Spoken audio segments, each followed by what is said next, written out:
Hola, bienvenidos sean a Historias de Sazón. Yo soy Monse. Y yo soy Alan. Y este es el podcast en donde hablamos sobre historia y la relación de la historia con la comida. Nos da mucho gusto tenerlos aquí otra vez en el tercer episodio de la segunda temporada. ¡Qué emoción! Ya vamos en el tercero. Sí, nos divierte mucho hacer este proyecto. No, sí, es muy divertido. Esperamos. Y muy educativo también. Sí. Nosotros también aprendemos mucho. Aunque no lo creas. Sí, porque la verdad es que no somos historiadores, ninguno de nosotros, solo somos curiosos. Fanáticos. Curiosos, sí. Sobre todo curiosos. Creo que esa es la palabra adecuada, curiosos. Entonces, pues bueno, un anuncio antes de que empecemos con la programación regular es que quería platicarles un poco sobre un podcast nuevo que acaba de iniciar un amigo mío, es su proyecto, que se llama el Arturrico. Bueno, no se llama así, pero así lo encuentran en redes sociales. Así lo encuentran. Ajá, y su podcast se llama Qué rico y delicioso.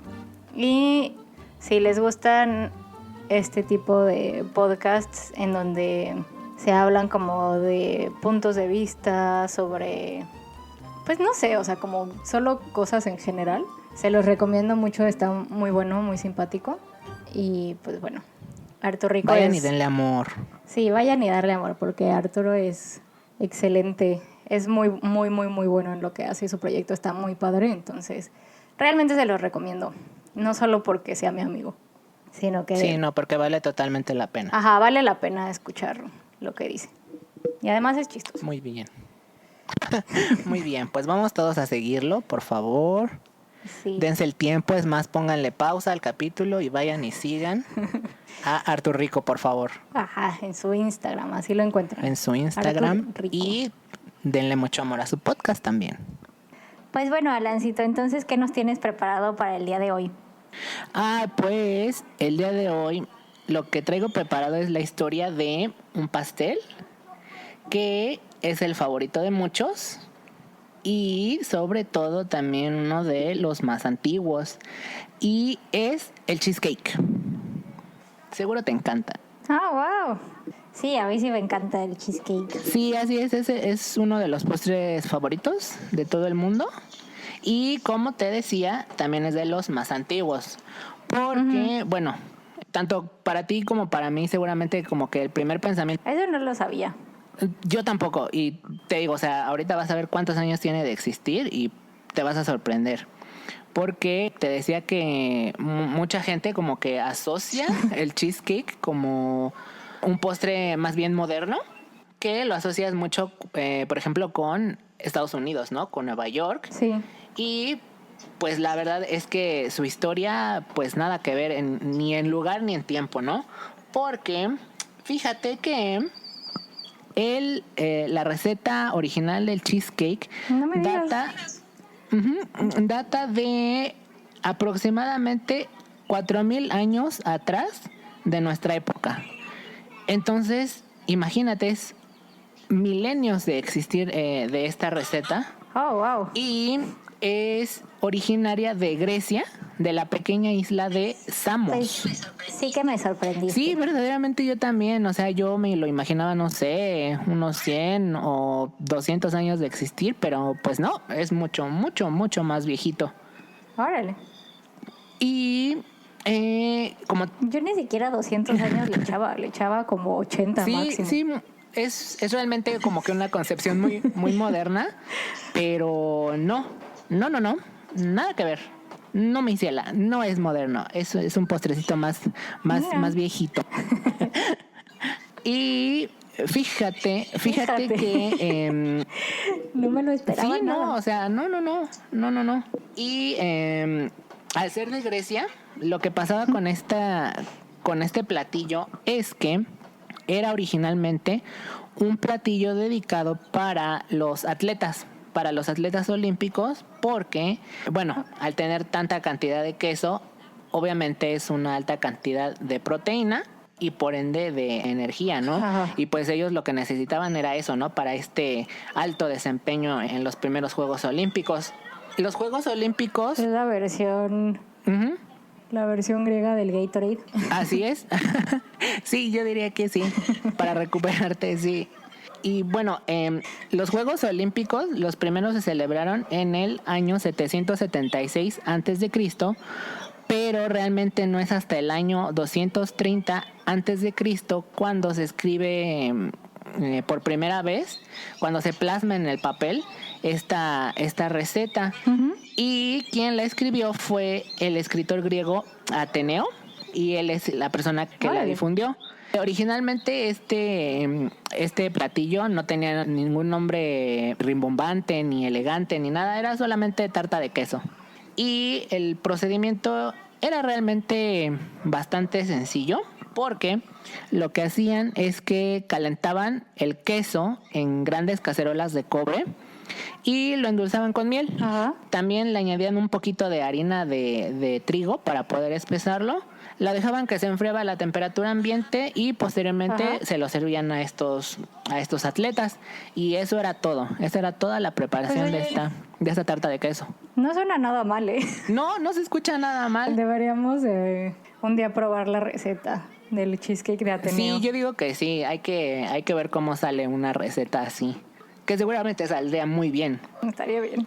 Yo creo que sí. Sí, y bueno, me atrevo a decir que sí, porque fíjate que con la conquista de Grecia por parte del Imperio Romano, Ajá. este postre o este platillo era realmente tan delicioso que lo que hicieron los romanos fue tomarlo literal como un botín de guerra. Entonces imagínate, tan preciada era esta receta que literal para los romanos era un tesoro. Y obviamente Órale. con la llegada de los romanos, pues esta receta tuvo modificaciones, y fueron modificaciones, pues yo diría que sí, importantes, porque bueno, la primera de ellas es que fueron los romanos quienes agregan el huevo a la receta. Ok. Y también cambian el modo de cocción, se deshacen de las cacerolas de cobre y lo que hacen es armar un horno muy, muy rudimentario con ladrillos. Sí. Ponían a calentar, entonces pues los apilaban así a modo de como de casita Lego, ya sabes, y con el calor pues ahí lo metían y se horneaba. Qué creativos. Sí, y también Me encanta el ingenio humano. Sí, verdaderamente. Y ellos fueron los primeros que le dieron un ya nombre oficial, más allá de torta o tarta de queso. Y ellos, el nombre que le dieron fue libuma. Este fue el nombre por el que conocían los romanos al pastel de queso. Y libuma. Y un dato súper, súper importante es que solo lo servían en fechas que realmente fueran importantes, tipo el nombramiento de un nuevo emperador o el cumpleaños del emperador, ya sabes, solamente que fueran muy, muy, muy importantes era cuando los servían. Menos no. Ah, mira.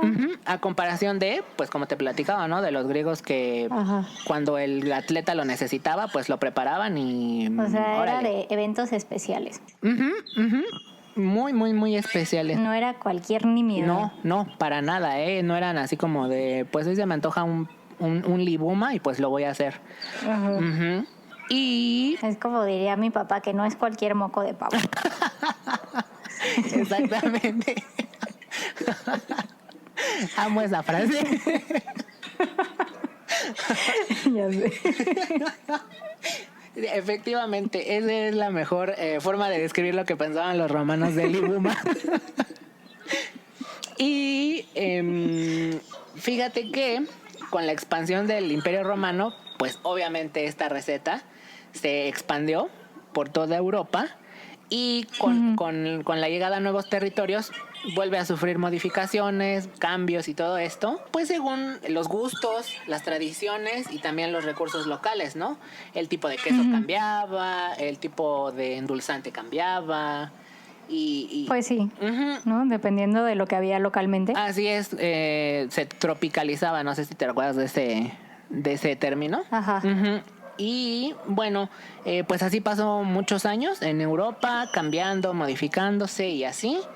Y fue finalmente hasta finales del siglo XVIII que la receta llega a las colonias en Estados Unidos y es cuando oficialmente pues llega a nuestro continente. La colonización empezó años antes, pero fue hasta final del siglo XVIII cuando los colonos la llevan a Estados Unidos.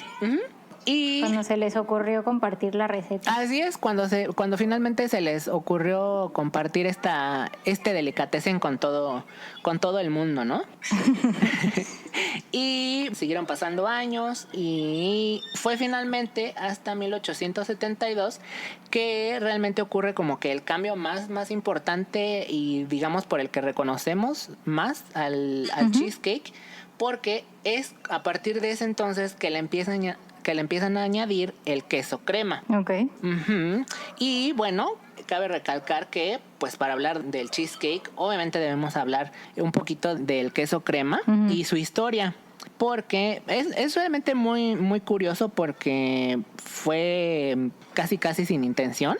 Y lo que pasó es que en el año de 1872 existía un señor que tenía su granja de leche que se llamaba William A. Lawrence.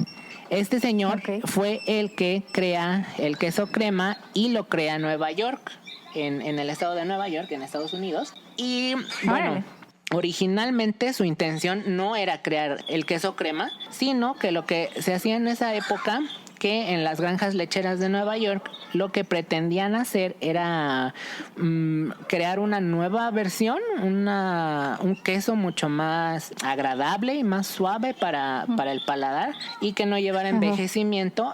Y era pues digamos una versión más nueva del queso de nombre Neufchâtel, que es un queso francés y no sé si lo pronuncié bien. Y este queso es un queso con denominación de origen de Normandía en Francia. Entonces, una versión más dulce sería. Sí, una versión mucho más fresca, ya sabes, sin sabores así. Menos fuerte. Sí, sin envejecimiento y sin cosas así. Y bueno, lo que pude ver es que este queso, el Neufchâtel, se parece mucho al queso brie, porque ves que el queso brie tiene como una capita más dura afuera, así como blanquita, mohosa. Sí, una costra de moho. Es un queso muy similar. Entonces, pues bueno, de ahí derivan todos estos intentos, ¿no?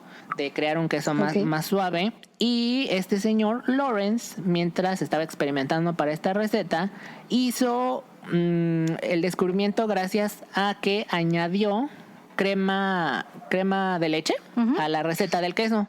Entonces, cuando finalmente su queso se termina de cuajar y todo este proceso de hacer queso, lo que obtuvo fue este queso crema, este queso muy suavecito. Se dio cuenta que no era como para partir, más bien como para untarlo, para comerlo así a cucharadas. Y pues bueno, ¿no? Ahí se da cuenta que hizo algo sumamente novedoso. Mira. Con el tiempo lo que hizo fue pues perfeccionar su receta, ¿no? Ya sabes de qué tanta sal, qué tanto tiempo si lo iba a dejar madurando o no. Y finalmente, para el año de 1877, este señor Lawrence crea su marca que se llamaba Neufchâtel and Cream Cheese. Y esta es la primera marca comercial a nivel mundial de queso crema. Órale. Nunca la he escuchado. ¿Ya no existe? No, ya no. Y ahorita te vas a saber por qué. Ahorita te voy a decir en qué paró Neufchâtel and Cream Cheese.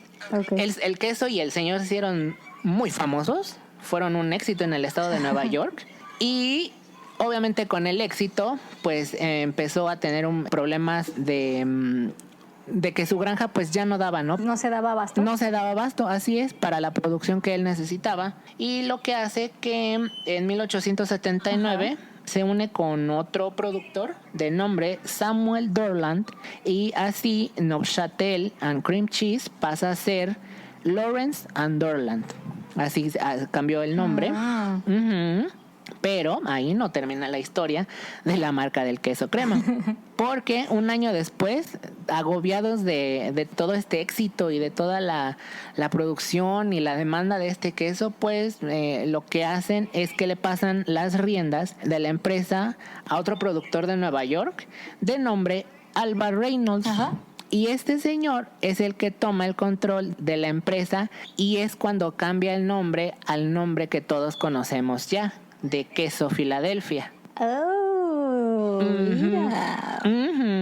Y... O sea que el Filadelfia sí es el original. Así es, sí. La marca del queso Filadelfia es la original y seguramente te estarás preguntando, oye, pero si lo están haciendo en Nueva York, ¿cómo por qué le pusieron el nombre de Filadelfia, no? La verdad es que sí. La verdad es que sí. Y Sí pues me lo bueno, preguntaba. resulta que en esa época lo que pasaba que Filadelfia era conocido en todo el territorio de lo que ahora es Estados Unidos por tener la mejor calidad de alimentos. Entonces, señor triquiñueloso lo que hizo fue publicidad engañosa y decir que era el mejor queso, la mejor calidad para tener ventas. Míralo, esa es la cruda qué realidad. Pillo. Qué pilluelo, ¿no? Sí, qué pilluelo. Qué pilluelo. Y pues así se le quedó Queso Filadelfia con el pasar de los años.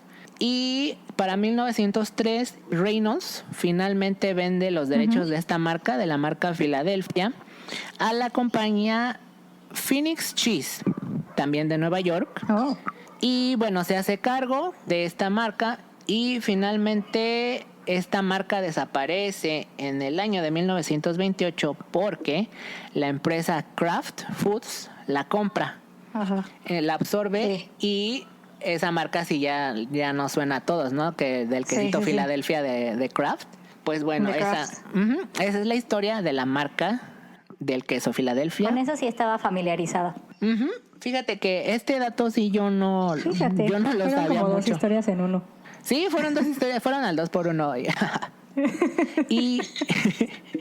y bueno, si te das... Excelente, me encantan las promociones. Si te das cuenta, pues toda esta historia, ahora sí que quesera y lechera de Nueva York, sigue teniendo mucho peso sobre todo esto del queso y por eso es que el cheesecake es tan famoso en el estado de Nueva York. Claro, tiene sentido. Ajá, y cada cafetería del estado se jacta de decir que ellos tienen, si no es la versión original, pero tienen su propia versión, ya sabes, con su propia modificación, que si más esponjoso, que si más dulce, que si más suave, y pues según ellos todas tienen su propia receta, ¿no? Jamás vas a encontrar la misma receta. Según ellos, todos tienen la mejor receta. Exactamente. Publicidad engañosa nuevamente. Hasta no ver, no creer. Bueno, ahí sí creo que es cuestión de gustos, ¿no? Sí, totalmente. Y como yo creo que el mío es el mejor y niégamelo. Así es. Y yo te puedo decir, el mío es el mejor y a ver, niégamelo, ¿no? Sí, exacto. Exactamente. Y pues la receta del New York Cheesecake también es muy simpática porque lo que pasó con esta receta es que se le atribuye a un joven de nombre Arnold Ruben. Y este joven, irónicamente, no era americano, era alemán. Era alemán que llegó a trabajar a Manhattan como restaurador de construcciones y lo invitan unos amigos a una cena y le dan una de estas versiones de la tarta de queso, del cheesecake, y se enamora totalmente y cuando llega a su casa... Dijo, esto es lo mío. Esto es lo mío. Llegó a su casa e intentó hacer memoria para más o menos ubicar qué ingredientes tenía y pues de ahí en adelante se dedicó a tratar de perfeccionar la receta, encontrar la medida exacta de todos los ingredientes para que quedara perfecta y pues no se detuvo hasta que lo consiguió. Y este hombre fue el creador del New York Cheesecake. Eso es dedicación, ¿no? O sea, como... sí. Imagínate, pruebas un postre y dices, me encantó, y luego vas a tu casa sin receta a recrearlo. Imagínate, qué padre, hasta ¿no? que te quede perfecto. Ajá, y me imagino que no fue como de decir, hoy lo probé y en una semana ya me quedó, ¿no? Me imagino que sí se llevó su buena inversión de tiempo. Prueba y error. Así es. Sí se llevó su buena inversión de tiempo, de dinero y todo eso. Pero afortunadamente nos regaló afortunadamente nos regaló esta deliciosura. Y pues bueno, o sea, así como existe el New York Cheesecake, pues hay variaciones, ¿no? En toda Europa, en todo el mundo. Y solo por mencionar algunos, que creo que son como los más importantes, tal vez. Por ejemplo, en Chicago, lo que hacen es que a la receta original del New York Cheesecake le añaden crema agria para darle otra profundidad de sabor. En la ciudad de San Luis, en Missouri, lo que hacen es que hacen su capa de galleta horneada, una capa de cheesecake y luego ponen una capa intermedia de otro sabor, no sé, chocolate, una mermelada, crema de avellanas, o de estos rellenos de cookies and cream que son tan famosos. Y finalmente arriba ponen otra capa de cheesecake. Entonces es como si fueran como dos sabores en uno solo. No manches, eso suena increíble. Ay, sí, suena bien rico. O sea, hasta se me antojó.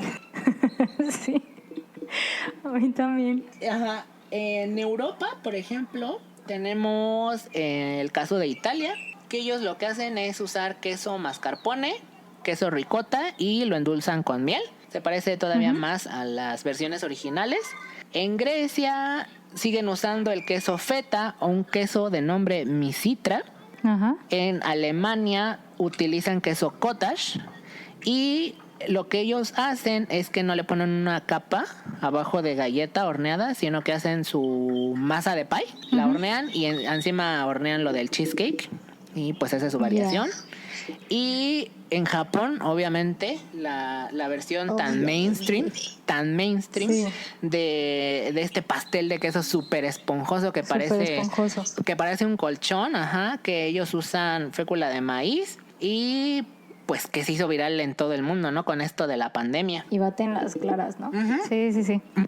Baten las Que claras. hasta le pegan con una cucharita y se mueve como gelatina. Ajá, sí, esta versión tan popular japonesa, ¿no? Así es. Y Ay, qué rico, yo la quiero probar. Ay, yo también tengo la curiosidad de ver a qué sabe, pero no sé por qué me da la impresión de que sabe mucho a huevo. No lo sé. No lo sé. ¿Te da la impresión de que no sabe tan rico como se ve? Ajá, sí, así. Puede ser. Puede ser. No sé, a mí sí se me antoja. Sí, digo, al menos como para probarlo y conocer cosas nuevas. Sí. Pues algún día hay que hacerlo. Definitivamente. Sí, hay que hacerlo un día. Sí. A ver si nos sale. A ver si nos sale y pues ya lo compartiremos. Y otras versiones de este platillo también incluyen más bien versiones saladas, como tipo canapés, Ok. que pueden incluir queso azul. Algunos llevan picante. Qué rico. Algunos llevan también otro tipo de aderezos como mostaza o cosas así. Y obviamente no podíamos dejar atrás a las personas que no consumen productos de origen animal. Y para ellos, pues también existe la versión que usa tofu en lugar del queso crema. Ah, fíjate que yo he conocido como cheesecakes veganos, pero en vez de ser de tofu les ponen nuez de la India. Algo así. O sea, hacen como el queso. El queso de nuez de la India, sí lo he visto. De nuez de la India. Sí he visto. Bueno, o sea, he visto esa crema que me dices tú, pero no había escuchado de la receta del cheesecake. Pero pues... El cheesecake, sí. Pero pues así como puedes ver, entonces, o sea, no hay motivo para que ninguna persona no pueda disfrutar de esta receta. Hay colores, formas, ingredientes para todos los gustos. Ajá. Para los que no les gusta lo dulce, para los que no les gusta lo salado. Para los que prefieren no comer productos de origen animal o que no pueden. Sí. Oye, pues suena súper interesante varias versiones del cheesecake, ¿no? La primera que dijiste, la original. Sí, la griega. La griega, esa suena súper bien. Sí. La japonesa. También. La que tiene otro sabor en centro. Ay, sí. Y oye, porfa, refresca mi memoria, es que no sé cuál es cuál. ¿El cheesecake de Nueva York es el que es horneado o es el que no es horneado? Es el que sí es horneado. Sí, eso pensé. Sí, es ese. Que es como más suavecito. Sí, exactamente, ese es. ¿El otro de dónde es? El que no es horneado. ¿El que no es horneado? ¿El que te mencionaba de la cacerola? No. Bueno, no sé. Es que, ¿ves que hay uno que es con el queso crema y nada más le pones grenetina? Y lo metes Sí. Lo metes A enfriar. a enfriar. A cuajar, ajá. Ah, esa versión sí no sé de dónde es, porque me suena más como a estos platillos, a estos postres franceses. Ajá. Ajá. Supongo que su origen es en Francia, ¿no? Por el método que justo acabo de Pues es olvidar. la mejor. Ay, justo acabo de... Ay, ya te metí en camisa de 11 varas. Lo siento. Olvida que pregunté. Es que sí hay una versión que es así. Y hasta nos enseñaron una versión similar en la escuela en cuarto semestre. Ajá. Pero no me acuerdo cómo se llama. Sí. No, ni yo. Y te digo, o sea, yo durante mucho tiempo en la escuela me rehusaba a hacer el cheesecake horneado porque no me salía. No tenía idea de cómo se hacía. Entonces por eso sé que existe el otro, que nada más se enfría. Sí. Sí, porque además también es muy popular en estas revistas así como de la Profeco. De que te dicen, haga tu receta de cheesecake sin horno. Sí lo he visto. Sí, de la de recetas Nestlé. Sí, exactamente, justo esas. Ajá. Pero ¿de dónde sea? No sé. Bueno, ya la estaremos investigando. Ya lo estaremos investigando. Para otra ocasión. Ajá. Espero que para la próxima semana, así como un disclaimer, poder aclarar ese punto. Bueno, lo siento. Y no, está bien. Para cultivarnos un poquito más. Y ya como dato final de esta historia es que el cheesecake más caro del mundo lo venden en Saks Fifth Avenue en Nueva York, obviamente, y cuesta Nueva York. y cuesta nada más $325. Todo el cheesecake, no por rebanada. Menos mal. Menos mal, imagínate que fuera por rebanada. No, hombre, no. ¿Y cómo por qué es tan caro o qué? No lo sé. ¿Qué hace? No sé, ¿Qué tiene de seguramente. especial? Seguramente cuando llegas a tu casa te ¿Utilizan lavan los platos y te lavan la huevos ropa. de la gallina de los huevos de oro o qué? No lo sé, tal vez sí. No lo sé. Seguramente sí es muy especial o no sé, tal vez le pongan hoja de oro o algo así súper caro. No sé. Luego sacan cada excentricidad. Pues sería cuestión de conocer, de darnos una escapada todos a Nueva York. Ajá. A probar el cheesecake más caro. Vamos rápidamente mañana. Sí, puede ser. Sí. Puede ser. Y pues sí termino mi historia de el cheesecake. Una historia más cortita que la vez pasada. Pues no, pero estuvo muy buena. Muy buena. Sí, y muy ilustradora. Sí, Sí. también muy ilustradora. Pues bueno, muchas gracias, Alan. No, gracias a ti. Un paréntesis pequeño. Me quería disculpar si escuchan música en como el fondo de mi Sí, de fondo. de Ajá. mi grabación. De hecho, Alan y yo nos pusimos de acuerdo para grabar a una hora en la que no iba a haber fiesta del lado de Alan, pero resulta que ahora hay fiesta de mi lado. Entonces, ahora que yo me ponga a hablar, Qué terrible. probablemente en edición voy a poder recortarla de la grabación cuando Alan esté hablando, pero cuando yo esté hablando, entonces no lo voy a poder cortar. Entonces, una disculpa.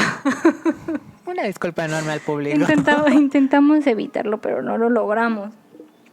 Lo siento. Logramos una disculpa. Pero bueno. Pero bueno, Monse, dime, ¿de qué me vas a hablar esta semana? Bueno, yo pensé en hablar, ahora que recientemente celebramos la Pascua, quería hablar sobre los huevos de Pascua desde el año pasado, pero se me pasó la época. Y la verdad es que ahorita también ya se me pasó la época porque ya pasó la Pascua. Pero Bueno, no pero me importa. mucho. No me importa. Ahora sí voy a hablar de eso. Ok. Porque, o sea, yo siempre pensaba como, ¿por qué intercambiamos? Más bien, ¿por qué escondemos huevos de chocolate para celebrar que Jesús resucitó? O sea, como que no hay como ¿No te una hace significancia bíblica. Ajá. Sí, o sea, no hay como ninguna referencia bíblica como tal. O sea, no es como el pescado, ya sabes, que o el pan de trigo, así que todo tiene como como mención específica acorde, ¿no? dentro, dentro de la Biblia, ¿no? Y luego lo trae un conejo y es como... No entiendo. ¿En qué momento? Ajá, ¿no? Entonces decidí investigar un poco sobre esto, que es... ¿Qué onda con los huevos de Pascua, no? ¿De dónde vienen? Y resulta que me fui como por un túnel de conocimiento súper profundo sobre los huevos. Ajá. Entonces espero que les haga sentido como todo esto que... O sea, lo voy a ir como intentando relacionar con la Pascua como tal. Ok. Ajá. Pero resulta que los huevos en sí han tenido como una significancia de vida, de fertilidad y de resurrección desde siempre, pero en todas partes del mundo. O sea, no solamente para los cristianos o en Europa, sino básicamente en todo el mundo, ¿no? O sea, en Asia, en Egipto, obviamente en Europa, ¿no? Para los romanos, para los griegos, para todos los rusos. O sea, como que en todos lados hay como que cierta asociación del huevo como para vida, ¿no? O sea, como... Ok. Imagínate que tú eres como, no sé, un hombre... la prehistoria, ¿no? O sea, básicamente. Ajá. Ajá. Y como que el concepto de la creación y de dónde venimos, que es algo que el hombre siempre se ha querido explicar, ¿no? O sea, como de dónde venimos y a dónde vamos, qué pasa después de la muerte. Todas estas como preguntas es un concepto muy abstracto que es difícil de explicar. Claro. Pero se puede observar un proceso paralelo que es cuando sale un ser vivo de un huevo, ¿no? O sea, como que está este objeto que es inanimado, pareciera, y de ahí sale un ser vivo.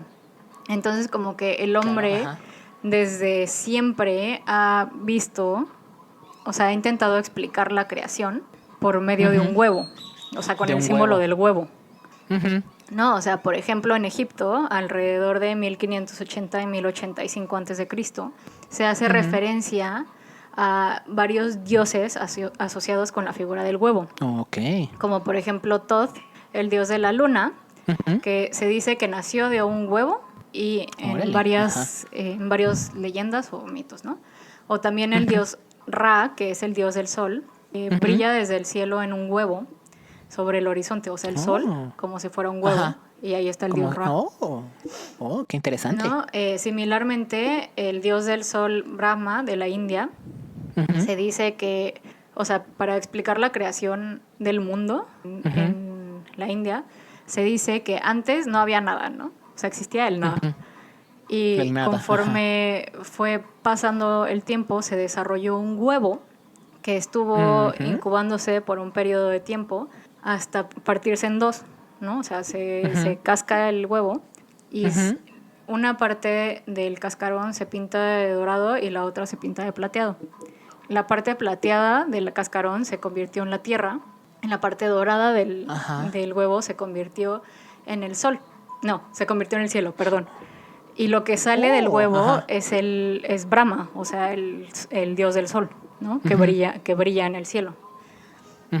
Y como hay muchísimos ejemplos en muchos continentes y en muchas culturas que no tienen nada que ver entre sí, o sea, como que es como un fenómeno notable. Jamás tuvieron contacto, ¿no? Ajá, sí, es como un fenómeno notable que en muchos mitos de la creación el huevo es como un símbolo importante. Que está presente. Ajá. Y por lo mismo, conforme ha pasado el tiempo, se ha utilizado el huevo como significa vida, se ha utilizado como sacrificio, como ofrenda ceremonial, como que en muchas culturas se toma un huevo, o sea, por ejemplo, antes existían los sacrificios humanos, ¿no? Pero conforme los sacrificios humanos empezaron a caer en desuso, se sustituyeron por dejar huevos en ofrendas a esos dioses. Ya. ¿No? Ajá. Por ejemplo, hay como, no sé si sepas tú esto, pero era como común que antes cuando edificaban, pues no sé, construcciones o así, muchas veces dejaban gente enterrada O sea, como gente viva sí. enterrada, como... Sí. Como para proteger al edificio. A la construcción, Ajá. Sí. O como para que no se vaya a enojar los espíritus de esa tierra, ¿no? Que le haces un sacrificio. Sí, y luego, posteriormente, se empezaron a enterrar huevos. O sea, en vez de dejar a una persona, se empezaron a dejar ofrendas de huevos, de gallinas, de huevo. Ese tipo de cosas. Como que o sea, lo que quiero que quede claro es que el huevo significó siempre como vida, ¿no? O sea, como que incluso sustituye un sacrificio humano. Es como muy preciada la figura del huevo. Sí, ¿no? sí. Y bueno, me interesa mucho hablar también sobre los primeros años del cristianismo, que todos sabemos que es una religión que se derivó un poco del judaísmo, ¿no? O sea, de hecho, el Antiguo Testamento es prácticamente lo mismo que el judaísmo. El mismo, ¿sí, no? sí. Entonces, cuando el cristianismo era una religión nueva y todavía no estaba bien establecida, se observaban las mismas festividades que los judíos, ¿no? Eso fue hasta el Concilio de Nicea, en el año 325, que, bueno, para los que no saben, el Concilio de Nicea fue como una reunión de varios obispos de la Iglesia Católica, en donde básicamente se pusieron de acuerdo para ver en qué se iba a creer, ¿no? O sea, como y agarraron como de varias culturas y de varios religiones también, o sea, como pues estos creen esto y lo vamos como a estandarizar la religión. Como que... Así es. Sí, como que se hicieron como que las reglas, festividades y todo eso, ¿no? Se hizo la versión oficial del cristianismo. Exactamente, ¿no? Así es. Entonces, en el Concilio de Nicea, una de las cosas a las que se pusieron de acuerdo fue llegar a poner como la fecha oficial en la que se celebra la Pascua, ¿no? Y pusieron al mismo tiempo que el Pesaj, que es una festividad judía, que de hecho creo que la Pascua, o sea, el nombre Pascua proviene de Pesaj, ¿no? Que es la... O sea, no son las mismas fiestas, ¿no? El Pesaj se trata sobre la salida de Israel de Egipto, de cómo lograron salir de la esclavitud a la que se les sometía en Egipto. Y la Pascua católica se trata sobre la resurrección de Jesucristo. Pero son al mismo tiempo. Y de hecho al Pesaj se le conoce también como la Pascua judía. Que en mi opinión está mal dicho. O sea, esto es mi opinión personal, pero está mal dicho porque el Pesaj fue antes. Sí, claro. ¿No? O sea, más bien la Pascua debería de ser el Pesaj católico. No sé. De hecho, sí. Es mi opinión, ¿no? Pero pues así se le conoce, ¿no? Y... es posible que esto del huevo de Pascua provenga en cierto grado del Pesaj también, porque entre otras cosas de la tradición del Pesaj es que durante la primera noche de la festividad sucede algo que se llama el Seder del Pesaj, que consiste en una cena en donde se relata la historia de la salida de Egipto con ayuda del plato del Seder, que es un plato que tiene, me parece que 7 alimentos simbólicos. O sea, no voy a hablar de cada uno porque la verdad siento que el Pesaj es como un tema de podcast en sí. Sí, no, totalmente separado, ¿no? Sí. Ajá, sí, o sea, se podría meter en detalle y hablar mucho sobre eso. Sí. Pero el último plato, bueno, no plato, como ingrediente, porque no son platillos, son como ingredientes, del plato del Pesaj es justamente un huevo cocido. Que el huevo cocido simboliza al mismo tiempo el sacrificio y el duelo por la destrucción del templo, ya que el huevo en la cultura judía también se utiliza como comida de funeral, ¿no? O sea, como un alimento conmemorativo de vida. O sea, también tiene un simbolismo importante durante la muerte. Ok. ¿No? Y al mismo tiempo representa la esperanza de un nuevo comienzo después de la persecución. Entonces, o sea, no sé si ves como la paralela entre que Jesús se muere y luego vuelve a nacer.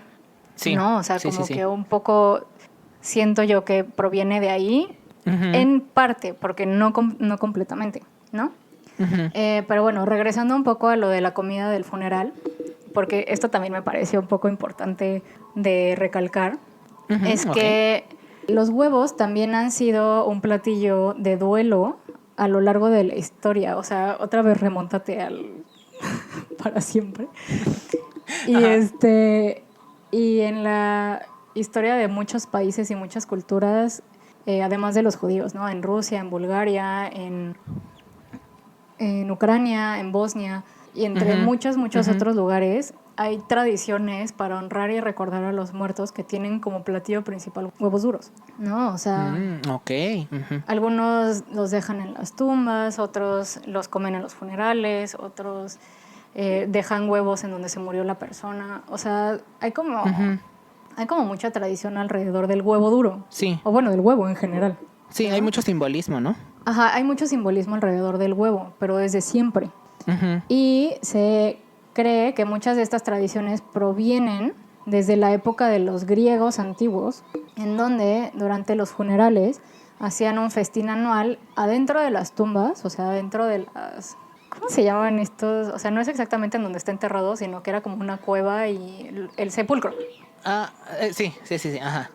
Ajá, dentro del sepulcro, en donde iban todos los años a como celebrar, bueno, no a celebrar, pero como a recordar a sus muertos, a sus gentes, y ahí se comían huevos duros y se dejaba en el sepulcro una canasta con huevos duros, ¿no? O sea, como que está todo eso documentado, pero desde la Grecia antigua.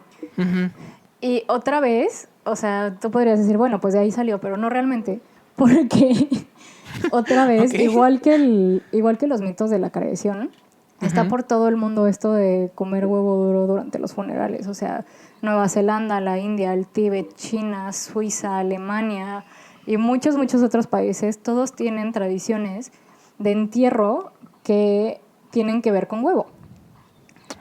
Muchas de ellas incluso incluyen huevos pintados y son más o menos al mismo tiempo que la Pascua. ¿No? O sea, como que en diferentes regiones, por ejemplo, los kurdos celebran el Festival de la Primavera llevando trigo y huevos hervidos a las tumbas de sus familias y después intercambian huevos de colores entre ellos, pero esto es nada más un ejemplo, ¿no? O sea, está como por todo el mundo y no se sabe realmente de dónde salió, o sea, como que ahora sí que todos llegaron a la misma conclusión, ¿no? O sea, es imposible rastrear el origen como tal de... Cuando hay tantos lugares que hacen lo mismo, ¿no? O que hacen cosas tan similares. Sí, exacto. O sea, como que es imposible rastrear el origen de, bueno, ya este fue el punto y de ahí se salió para todos lados, porque está por todos lados. Entonces, en conclusión, nadie sabe de dónde viene. Ok. No, pero pues es un hecho que como que siempre se ha utilizado como símbolo de vida, de resurrección, de primavera, ¿no? O sea, como que siempre ha estado relacionado el huevo con eso. Y luego... Con la vida.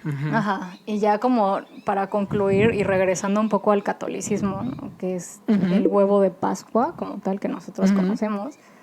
Bueno, ya que sabemos el símbolo, o sea, el significado como simbólico del huevo, podemos como concluir que de ahí proviene el considerar, o sea, el que como en la época medieval o por ahí antes, o sea, como en los primeros años del cristianismo ya como una religión grande, se considerarán a los huevos como carne, ¿no? Sabes que durante la Cuaresma está prohibido comer carne y pescado. Así es.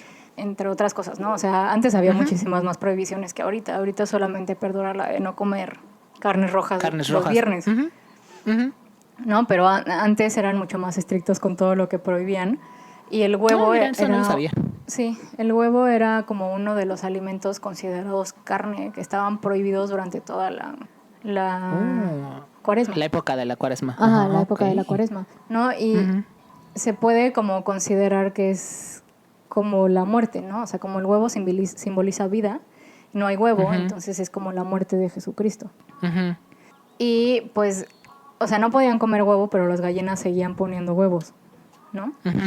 Entonces, para conservarlos, los servían y los bañaban en una capa de cera para conservarlos. Oh, ya. Los huevos duros, ¿no?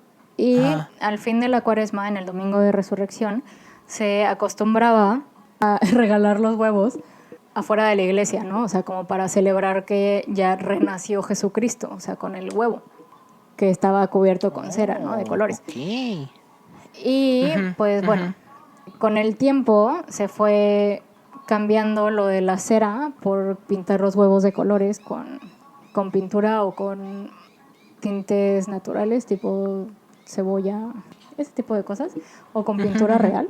Sí. Y posteriormente, o sea, con el paso del tiempo, ya se empezaron a sustituir los huevos duros por huevos de chocolate, ¿no? Como que son más atractivos para los niños. Ok.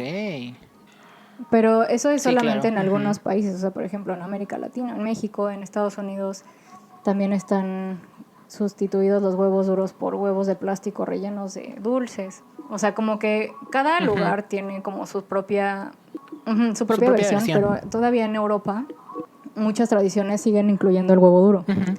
Y pues ya eso fue básicamente todo lo que tenía preparado para el día de hoy.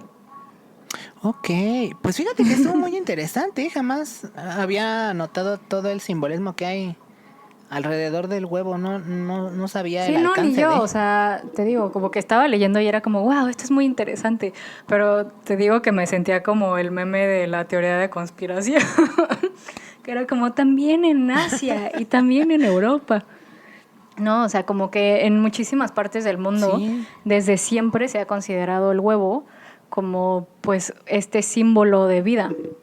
Y como que ahí detrás de eso, o sea, se puede hacer como la relación con la historia de que Jesús renació.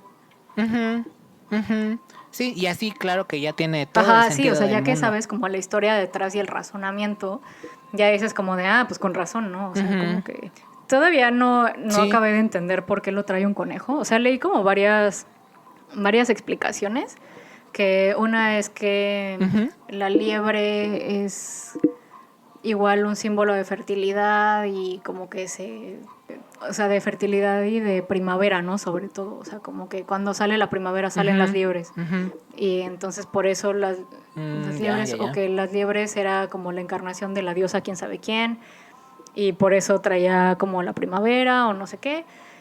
Y luego vi otra fuente que de plano decía que era un invento, que los papás le decían eso a sus hijos para que buscaran o sea... Sí. ¿No? Y también que había como otra leyenda que es que, como una fábula, que es que cuando murió Jesucristo, un conejito estaba por ahí y vio que todos estaban muy tristes y entonces decidió quedarse a esperar a ver quién era la persona que habían enterrado porque todos estaban muy tristes. Y como se quedó esperando ahí 1000 años, vio cómo resucitaba y entonces le fue a avisar a los demás para que se pusieran contentos. ¿No? O sea, fue como avisarle al pueblo, este conejo, que había resucitado a Jesús. Y que como no sabía exactamente cómo comunicarlo, decidió pintarlo en un huevo. Y entonces por eso el conejo de Pascua trae los huevos. Pero, o sea, como trae que no sé qué tan fidedigno sea eso, ¿no? O sea, leí muchas versiones sobre el conejo y no me acabó de quedar claro exactamente de dónde viene. Órale. Pues esa versión se oye muy bonita, la verdad. Sí, la fábula del... Y se escucha muy simpática, sí. Conejo. Pues qué padre. Muy padre. Sí, qué bueno. A mí también, la verdad es que lo estaba leyendo y decía, wow, qué interesante. Oh, wow, esto no lo sabía. Sí. Hoy aprendí muchas cosas. Pues sí, y creo que también estuvo más cortita mi historia. Sí, hoy va a ser un episodio chiquitito. Pero bueno, estuvo interesante. Pero bueno, sí, totalmente. Muy de acuerdo. Genial. Pues bueno, si les gustó este episodio, por favor síganos en nuestras redes sociales, denle like, compártanlo, por favor. Vayan y escuchen todos los episodios que ya están de la temporada pasada. Denle mucho amor también. Síganos y ya saben que estamos ahorita muy, muy, muy activos en redes sociales. Entonces, pues, ya saben, pueden esperar nuestras publicaciones esta semana. Sí, y pues ahí los esperamos. Y igual coméntenos si les gustó, si no les gustó. Si les queda si alguna tienen duda, críticas constructivas también, por favor, díganos. También, por favor. Los invitamos a participar con nosotros. Sí. Y recuerden que si tienen algún tema que les interese o que tengan la duda, no duden en escribirnos y nosotros Exacto. lo investigamos. Y pues bueno, yo creo que sería todo por esta semana. Muchas gracias por acompañarnos. Sí, creo que sí. Gracias. Y nos vemos. Adiós. Adiós.